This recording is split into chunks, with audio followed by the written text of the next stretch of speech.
Saan tayo? Diyan sa likod. Sige. Sige, dito. pasok niyo na. Thank you.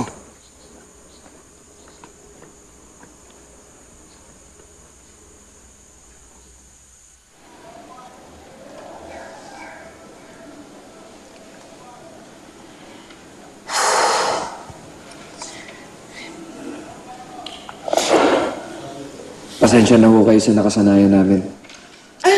Hindi, wala yun. Huwag na kayong mag-abala.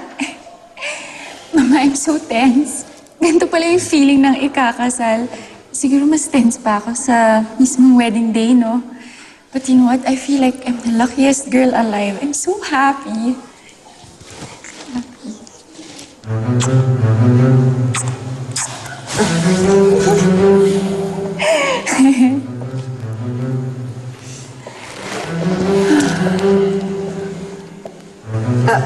Wala eh. Hindi ko alam ang sasabihin ko. Paano ba? Mama, it's such a wonderful thing, you know? Valentes and Braganzas together, diba? And, Manam yan, ikaw po ba, may plans po ba kayo? Kasi ako marami po akong plans. Doña Balay. Siguro nga dapat natin pag-usapan kung anong plano ng mga bata.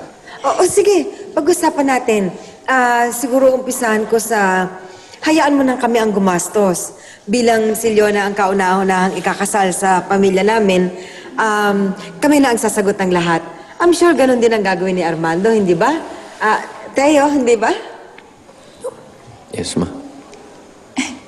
If I may, Mama, since it's our wedding, I want our wedding to be unconventional, personal, intimate, but fun. And, you know, I'd like to invite the top 50 people here in San Rafael and only our closest family and friends. Diba, Gardo? Or ikaw, Tay, is it okay if I call you Tatay? You can invite as much relatives or friends, or better, even your kapitbahays and the manggagawas. We should invite them, Mama. Para it's different, you know? Okay. Right? Am I? Diba? Okay. Leona, okay na kami ni tatay. Si Ariston, tsaka si Ricky, yung best friend ko. Tsaka siguro mga piling kaibigan. Diba, gusto mo yung tayo-tayo lang. Intimate wedding. Diba? Sige. Kasi akala ko gusto mo marami pa eh. But, yeah. Ikaw, Mama, you have any suggestions? What about the press? The press. Oh yeah, how can I forget? You love the press. I guess it's okay that you invite the press. Pero only a few, okay? A few. Because sometimes the press gets so rowdy and it gets annoying and I don't want that in my Mayroon wedding. akong invitation. Susulat ng wedding ninyo sa magazine. Okay lang? Okay, but Mama, personal and intimate wedding, okay? Promise. And Myla, you're my bridesmaid. Kailan bang kasal? I was thinking kasi the first full moon of this month kami magpapakasal. And dito na sana sa Villa Braganza since dito naman kami nagkakilala ni Gardo eh, di ba? Sure. Doña Trini, okay lang mo ba sa inyo? Tawagin ko kay Mama. Sure, Mama. Yung bago ko kasi makalimutan lahat, yung tungkol doon sa pinag-usapan natin.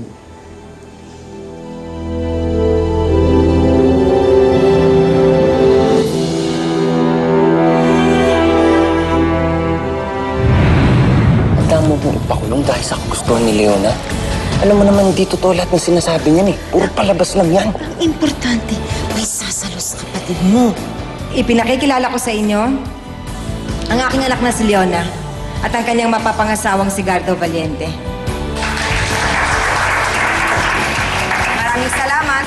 Kung seryoso ka sa pagpapakasal sa kapatid ko, bakit hanggang ngayon, dala mo pa rin yung rosaryo?